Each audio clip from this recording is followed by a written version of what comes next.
morning. Good morning. Good to be here with you this morning. Appreciate the opportunity anytime I have to come and share God's Word. I've been graduated college from Bear Valley Bible Institute in Denver in 2005 and worked in my first work in Oskaloosa, Iowa for 14 years before moving on to Osceola and back to the Des Moines area where I'm originally from. My wife and I, Gwen, we have two younger children here with us today. We have 6 adult children. The next youngest one would be 19 and all the way up to almost 30 years old. And so that makes you feel a little bit old. I know that many of you probably saw me and thought that I was probably just barely 30 years old, especially as I got like gray hair. Now that's what gave me the gray hair actually. This morning, we're going to talk a little bit about a message that I really try to take wherever I go.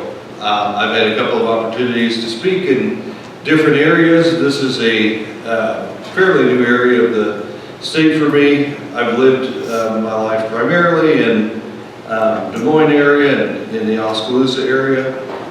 We moved to Toledo just about 3 years ago when my father-in-law passed away to their land and rebuilt the house there.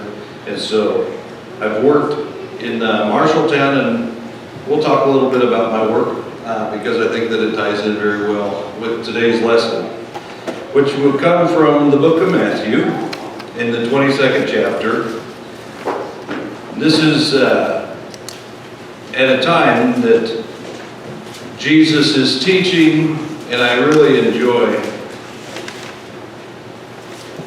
most of the time reading the reaction, because you know, like hindsight is 20/20 as we're reading the scripture of something that's happened millennia ago. And here these experts in the law keep on asking Jesus questions to test him, not with really good intentions, knowing that Jesus sees their heart. He knows the intention of their heart. And they come up with this really confusing question back in Matthew chapter 22 and verse 33, 23. It says, "On that day some Sadducees, who say there is no resurrection, came to Jesus and questioned him, asking, 'Teacher, Moses said, if a man dies having no children, his brother as next of kin shall marry his wife and raise up children for his brother. Now there were 7 brothers with us, and the first married and died having no children, left his wife to his brother. So also the second and third and down to the 7th. Last of all, the woman died. In the resurrection, therefore, whose wife of the 7 will she be? For they all had married her.'" And so it's interesting, the question that they come up with. Can you think of anything any more convoluted than that which has happened? Really in the Jewish custom, and they're referring back to one of the messages of one of the requirements of the Mosaic law. And they're asking him, so if this is true in the law of Moses, then whose wife will she be in the resurrection or in heaven? I think trying to trip Jesus up, because I don't think that they really were like genuinely wanting to know the answer. So Jesus answered and said to them, "You are mistaken, not understanding the scriptures, nor the power of God. For in the resurrection, they neither marry nor are given in marriage, but are like angels in heaven. But regarding the resurrection of the dead, have you not read what was spoken to you by God? I am the God of Abraham, and the God of Isaac, and the God of Jacob. He is not the God of the living, or of the dead, but of the living. He's the living God, the God of the living. And I like it. And if you read in verse 29, his answer back to them, "You are mistaken, not understanding the scriptures nor the power of God," because these are their best men that are coming up with tough questions for Jesus to try to trip him up. And as they're discussing this very convoluted statement, which I don't think they really genuinely wanted the answer to, he's kind of frustrated in his response to it. He says, "You're mistaken. Do you not know the scriptures? Do you study the scriptures and study the scriptures? I've been a testimony to all of the scriptures." And you're referring back to Moses, which you guys are supposed to be experts in, the law of Moses. And so you're mistaken, not understanding the scriptures nor the power of God. And so he's kind of chastising them there a little bit. And so then they get together and they come up with this really good question. The crowd heard this and they were astonished at his teaching. In verse 34, "But when the Pharisees heard that Jesus had silenced the Sadducees, they gathered themselves together. One of them, a lawyer, asked him a question, testing him." This is their best foot forward. And he said to him, "Teacher, which is the greatest commandment in the law?" And we know that there are how many commandments? 10 in the Mosaic law, which is what he was referring to. He's not talking about all the additional ones that they had made. Which of the 10 commandments is the greatest and foremost commandment? Well, he said to them, "You shall love your Lord your God with all your heart, with all your soul, with all your mind.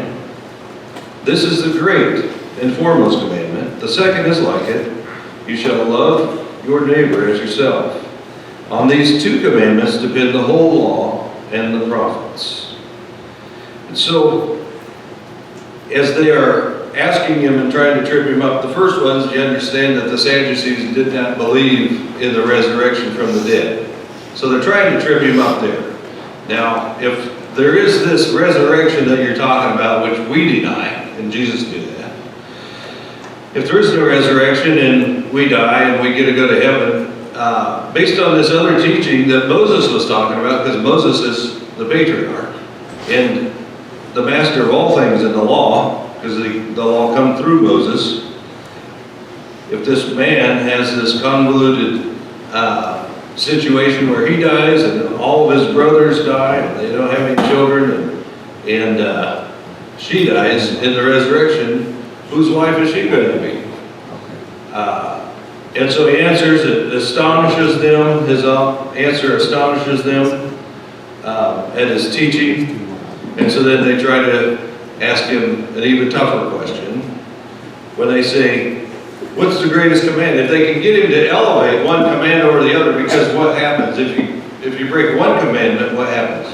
You're guilty of them all if you're trying to live by the old law to be justified. And so this is rule following at its best. And I think that if we really want to get into some modern day application of what this is teaching us and what's going on in the world, and kind of our response to that, there are a lot of things going on in the world that 5 years ago weren't even happening. Not even 5 years ago. There's a lot of things being taught in the culture that go counterproductive to everything that we read about in the Bible. And so what is the Christian response to what kind of immorality is going on in the world? I find it kind of fascinating and easy, I guess, over the last couple of years. Ever since 2020, we moved from the city to the country. And I've got a place, and we've got a house right next to us with a neighbor. But after that, we don't have neighbors for quite a while. And so we can move ourselves to the country where it's much more peaceful and we don't really have to interface with the things of the city. And so that's one way we can kind of run away and be Christians all by ourselves. It's hard to evangelize that way because I've already evangelized everybody in my house, and so I don't know where else to go. The other idea is to look at the simplicity of the teaching of Jesus. and say, what does it really take to get to heaven? You know how many different ideas there are out there in teachings, and you must do this, you must do that, on the rule-keeping aspect. If we're trying to justify our existence as Christians and our salvation based off of rule-keeping, we'll continually frustrate ourselves every time. That will lead to some pretty deep concerns regarding our salvation and teachings, and with 1 John chapter 1, where it talks about walking in the light. As long as he is in the light, confessing our sins, he is faithful and just to forgive our sins as we sin over and over again. So does that mean we're in again, we're out again? No, that means we've got a continual cleansing coming from Jesus. And so, really what I want us to focus on, these two scriptures, and then I'm going to lead us into another one toward the end of Matthew.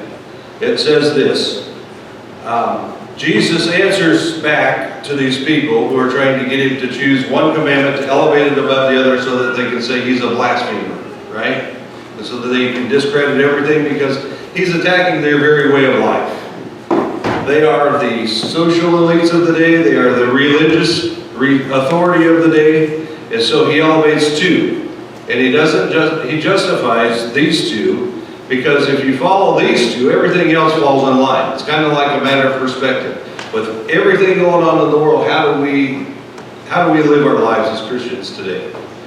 And so he refers back to the first one. The first and the greatest and the foremost commandment is love the Lord your God with all your heart, with all your soul, with all your mind, and with all your strength. And if you have that right, then the second one is much like it. Love your neighbor as yourself. Now, as soon as you get that right, where you love God with all your heart, with all your soul, with all your mind, and with all your strength, which is not an easy task. Once you have all those things in order, then you focus your attention on loving your neighbor as yourself. And I think that this is further explained a couple of chapters later in Matthew chapter 25. Matthew chapter 25.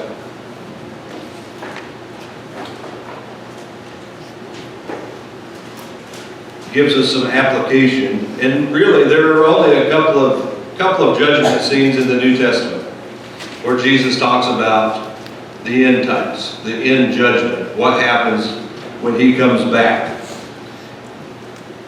It says, "But when the Son of Man comes in his glory, and all the angels with him, and he will sit on his glorious throne." So we're talking about judgment. "All the nations will be gathered before him, and he will separate them one from another, as a shepherd separates the sheep from the goats. And he will put the sheep on his right, and the goats on the left. Then the king will say to those on his right, 'Come, you who are blessed of my Father, inherit the kingdom prepared for you from the foundation of the world. For I was hungry, and you gave me something to eat. I was thirsty, and you gave me something to drink. I was a stranger, and you invited me in. Naked, and you clothed me. I was sick, and you visited me. I was in prison, and you came to me.' Then the righteous will answer him and say, 'Lord, when did we see you hungry and feed you? Or thirsty and give you something to drink? And when did we see you a stranger and invite you in? Or naked and clothe you? When did we see you sick or in prison and come to you?' The king will answer and say to them, 'Truly I say to you, to the extent that you did it to the least of these brothers of mine, even the least of them, you did it to me.' Then he will also say to those on his left, 'Depart from me, accursed ones, into the eternal fire which has been prepared for the devil and his angels. For I was hungry, and you gave me nothing to eat. I was thirsty, and you gave me nothing to drink. I was a stranger, and you did not invite me in. Naked, and you did not clothe me. Sick, and in prison, and you did not visit me.' Then they themselves will answer, 'Lord, when did we see you hungry, or thirsty, or a stranger, or naked, or sick, or in prison, and did not take care of you?' Then he will answer them, 'Truly I say to you, to the extent that you did not do it to one of the least of these, you did not do it to me.' These will go away into eternal punishment, but the righteousness into eternal life." Notice what he lays out here. He lays out some conditions on which people are going to be entered into heaven. Notice he didn't get into a lot of the thou shalt nots. He didn't get into a lot of rule keeping, did he? I think he's referring back to upon all of the law of the prophets hang on these two things. One, they were wanting to love the Lord their God with all their heart, with all their soul, with all their mind, and with all their strength. And so they were serving God, but I think that they were rule followers. I'm not telling you to go break all of the rules. That's not what I'm saying. I'm saying that that's not a justification for heaven. What is that when we see somebody hungry, or if we see somebody thirsty, we see somebody homeless, we see somebody who is naked or sick or in prison, and we don't go to them and minister to their needs, then we are not identifying with the teachings of Christ. It's the teachings of Christ that will justify us in the end. And so loving God, the way that we serve Him and show our love for Him is by serving those who are less fortunate than we are. Want to kind of get into a little bit of what I do for a living. I work in Marshalltown. Is anybody here from Marshalltown? A couple of you? We live in, our address is Toledo, but we're closer to Marshalltown and Darwin than we are Toledo.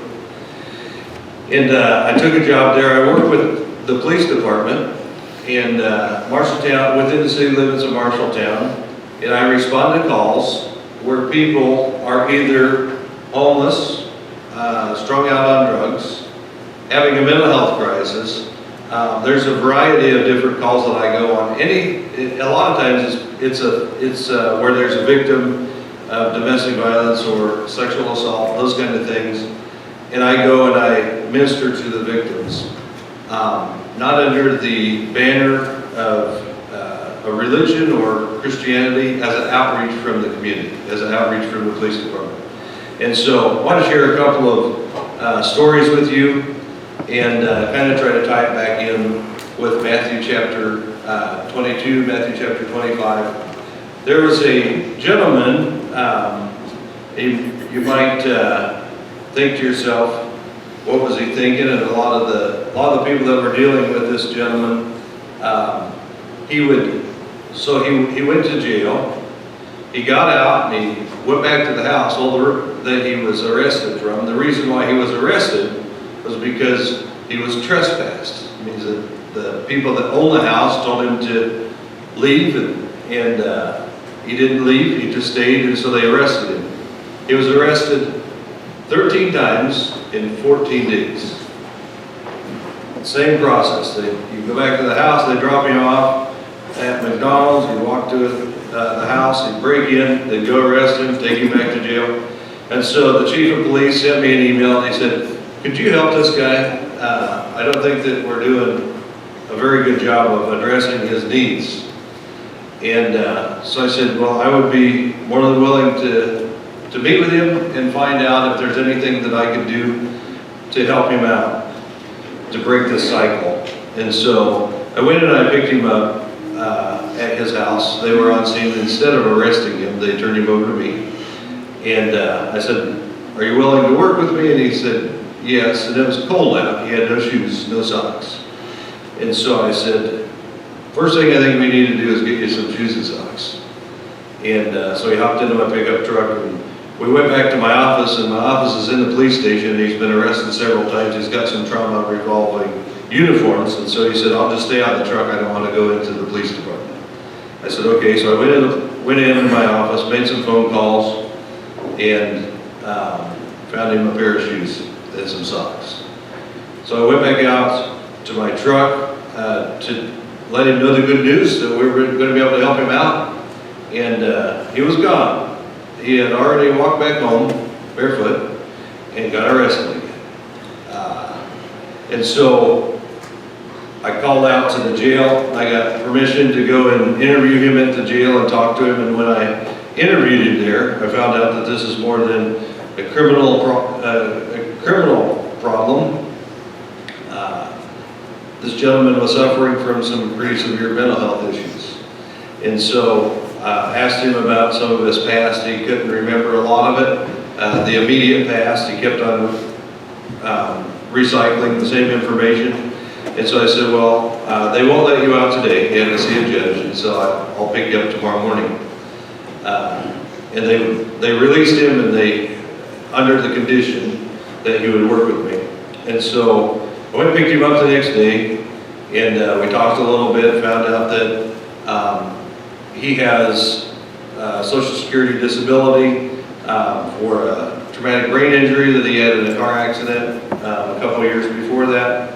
He had burned all of his bridges in his family, and they weren't willing to help him. He had a wife that left him when he got in this car accident, had the traumatic brain injury, and had a broken femur, and he had a rod in his leg, and he couldn't walk.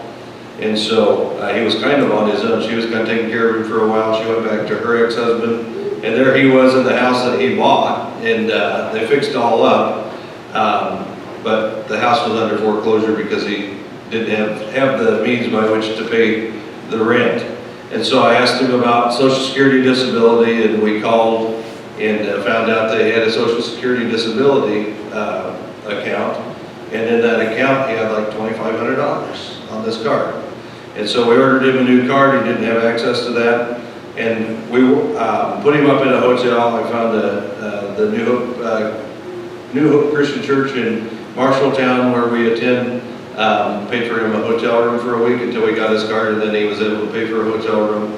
I got him into some housing, and he was there for about 6 months successfully, and we started working on getting him to the doctor and make sure all of his physical health was okay, and got him into see a behavioral health therapist, had a social worker there that made various recommendations. He got started receiving in-home services where they would come and help him in his daily routine. And he wouldn't leave the house, wouldn't leave he was living in senior housing, wouldn't leave his apartment very often. One night he decided that he would leave, and let me back up just a little bit. We figured out, through memory testing and through some other testing, that he's pretty advanced stages of dementia. And so he kept on thinking that that was his house that he was going back to. And he was getting arrested, and he didn't know why. And so it makes sense. And so after a while of being kind of cooped up in his apartment, he started wandering off a little bit. He got lost one night, and he called me. He had been gone all night. He called me about 7 o'clock in the morning on my day off. And I don't usually take calls on my day off, but I saw who it was from. And he left a message and told me that he had been severely beaten, and he was in the front seat of somebody's car. And so I went straight into work and went to the 911 center, gave him his address, asked him if they could ping his number so that we could get it, or not his address, his telephone number, make sure that we could get exact location for him. Went and found him, and he was sitting on a big rock there in Marshalltown, down on South 6th Street, just behind the police department. And I said, "What happened?" And he said, "Well, somebody stole my truck, somebody stole my TV, so I went to get it. And some guy came out and beat me up. And so I've been sitting here all night." That happened about 2 o'clock in the morning, probably. And so we got him back to his apartment. I asked him if he would go to the emergency room. He refused. I called the police department to come and check on him. And the ambulance came, and they took him to the hospital, and he's been in the hospital ever since. And this has been for about 2 months because they're waiting placement for him.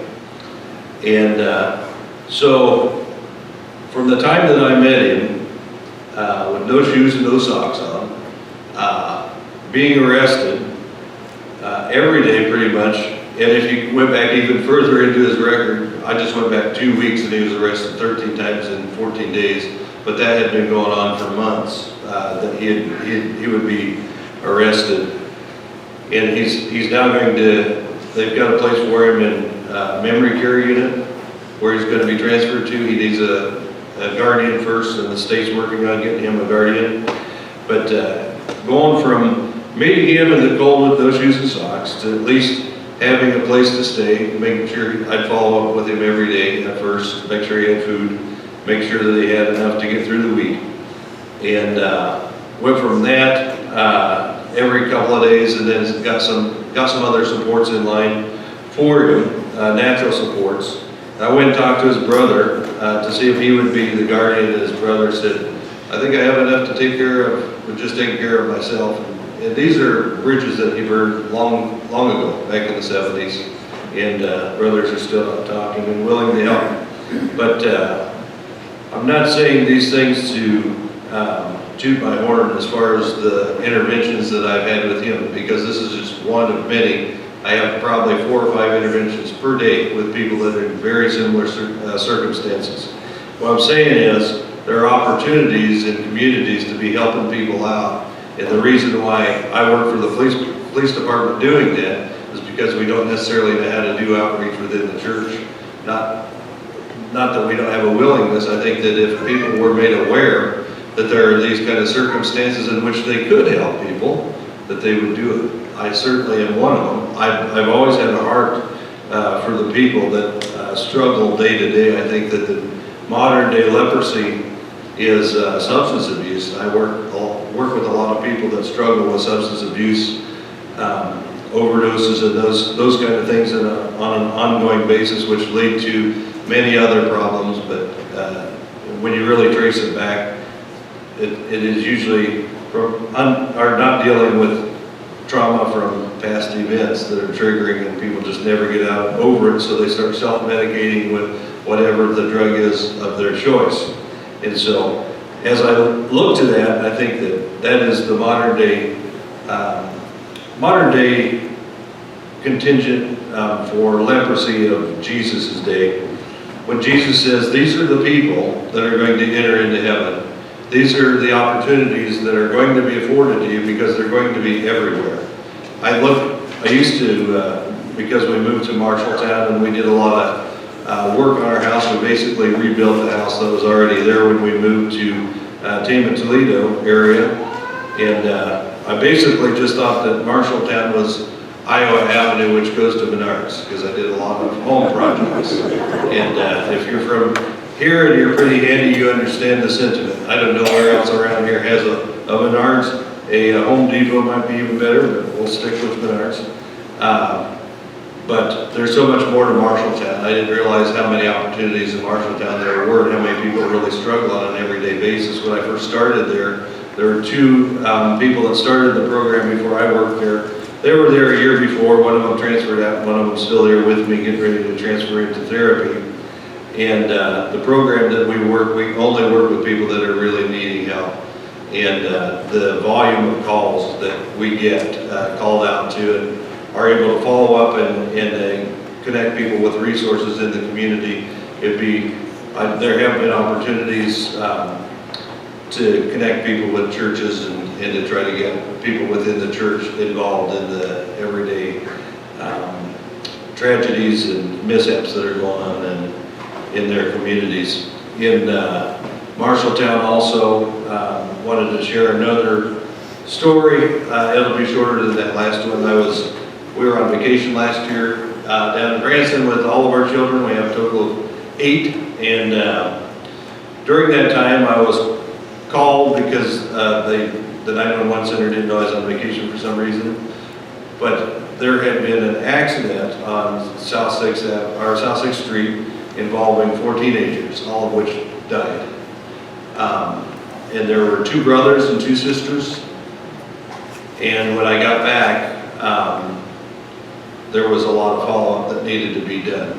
And they were, from what I was briefed on, the 2 sisters lived in one place, the 2 brothers in another place. The 2 brothers' family were getting a lot of support from the community. The sisters' family also was getting a lot of support. They were Hispanic, and the Catholic Church was doing a lot of follow-up work with them from what we understood. And so we got called out about 3 weeks later to the home of the mother and father of the 2 girls. And when we were called out, There was a verbal domestic. I found out through that nobody had followed up with them after their 2 daughters had passed away. And so there's already trauma within the home, and now there's all these secondary issues going on with interpersonal type relationships from family. And also some substance use. There's a lot of things going on there that we dropped the ball on. And because of that, I think that it further perpetuated other issues. And so I've been working with the mom and the dad now since November, and I meet with them once a week to try to help them and get things lined out. They're Spanish speaking, and so there's an opportunity for one of the Spanish speaking ministers at New Hope to try to reach out. They haven't made that connection, and so I've just continued to be their ongoing worker for now, but there's opportunities within communities where we wouldn't even know, because everybody, if you put your best foot forward, nobody knows that there's an issue. If you put your best foot forward always and put on your happy face, and this is what we have to be for the public, we don't know. But even within our own churches, there's so many things that people are struggling with that they can deal with. Maybe not to the degree of any of these stories that I've shared with you this morning, but there's opportunities. If we truly want to live out Matthew chapter 22, as they're testing Jesus, saying, what does it take to be one of your followers? Because we don't believe in the resurrection. What does it take to be one of your followers? Because you have all of these rules, these 10 rules, but which one is the most important? Because we can't keep all 10 of them. He said, well, if you keep these 2, you'll keep all 10 of them. Love the Lord your God. How do I do that? How do I show that I love God? John chapter 14, verse 16 says, if you love me, you'll keep my commandments. Which one of them? Because there's so many.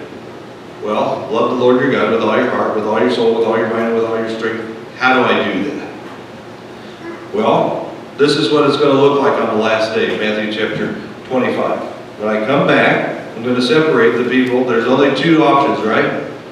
There's the narrow road, and there's the broad road. There's the sheep, and there are the goats. We have 3 goats at home. We just are learning all about goats. Goats are kind of, I don't know, stinky, try to escape a lot. They're kind of ornery, very mischievous. Sheep just kind of do what they're supposed to do. They eat grass. Goats hardly will touch grass. They'd rather eat nuts and bolts and wire and tools that you leave out, that kind of stuff, rather than the good grass. They'll eat all all the weeds and that kind of stuff. But when you think about it, so clearly Jesus is saying, we want you to be sheep. What did the sheep look like? Well, is it those who, even if we enter in some of our really strict doctrine, that's not even mentioned here. I'm not saying that doctrine isn't important, but what's really important to Jesus is that we're following God, loving God. And how do we do that? By loving others. Love our neighbor as yourself. What does that look like? What does a sheep look like? What does a Christian look like that goes to heaven? Well, when we see somebody thirsty, we give them something to drink. That's not too hard, right? We see somebody hungry, we give them something to eat. Well, what if these people that we see when we go to the cities that are holding cardboard signs, which it's your own prerogative on the way you think of that, but some of them are really in need. Well, some of those people that we're giving money to are just going to take it and go use it to get alcohol or drugs. Two answers for you. One, if you just give them a gift card where they can't get any alcohol or drugs, that's going to spend into usually food.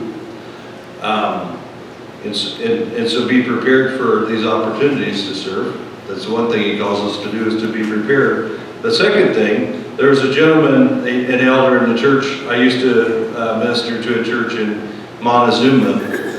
It was a country church.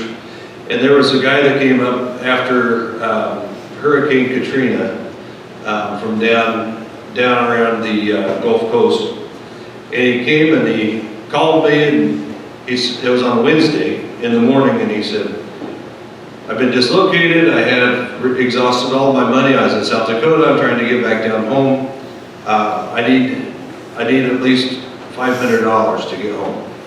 And so I called the elder of the church that I was ministering to, small country church, and he said we could give him $150, but we want to meet him. It was a Wednesday night, we had Bible class. And so I said, okay, that sounds good. And so I told him, I said, well, good news, we can get you $150, that will get you a long way. This was back before gas was $3 and whatever a gallon. And I said, but they want to meet you tonight. And he said, okay, I'm going to go down and get a slush. I said, it'd be good for you to at least meet these people and thank them for their gift. And he said, well, I'm going to go down and it's hot out, I'm going to go down and get a slushie, and I'll meet you back here in about an hour. And he never came back. And I thought, $150 is a lot of money to somebody who's broke and is trying to get back home. And so I was kind of venting to the elder after Bible class that night, and I said, it drives me nuts, these people who come, that come to us and say, we need all of this money, we need all of this help, and then when it isn't exactly what they want, they turn it down, and I think that we're helping people, and it's further causing them to go into a hole. We're enabling them to get drugs, we're enabling them to whatever, to continue to make poor choices. And he said, here's the way that I was always taught. I would rather give money to somebody who doesn't need it than not give money to somebody who really does need it. If you think of that perspective, if you really want to do God's work, we're not called to spend the money the right way. We are to be good stewards, right? I'm not knowingly going to give money to somebody that's going to use it for bad purposes. But Jesus said, it's our job to give. It's our job to have the open hand. It's our job to perpetuate goodness. We're not called to be the judges of that or anything like that. We do need to use some judgment in stewardship. However, the sheep are those who hear God's voice, who have opportunities before them and are prepared to respond as the people of God. That's it. It's all an attitude thing. It's having opportunities. Now, going back to what I said earlier about moving out to the country and just raising my family, that's a pretty good, noble thing, but I don't have opportunities to serve. It's not, the proper response isn't running and hiding or turning your head so that you don't see the problems. It's really being in opportunities to where we can help people. So the message that I have for you this morning, I leave with you, that just a genuine, oversimplified version of the gospel message. Love the Lord your God. Love your neighbor as yourself. Your neighbor are those who are needing help in various different situations that take a lot of time, talent, and treasure. If it's not hard, we don't feel like, we feel like that it's maybe too hard, which it might be, but it's simple. The answer is simple, but it's hard. Choose to do the hard.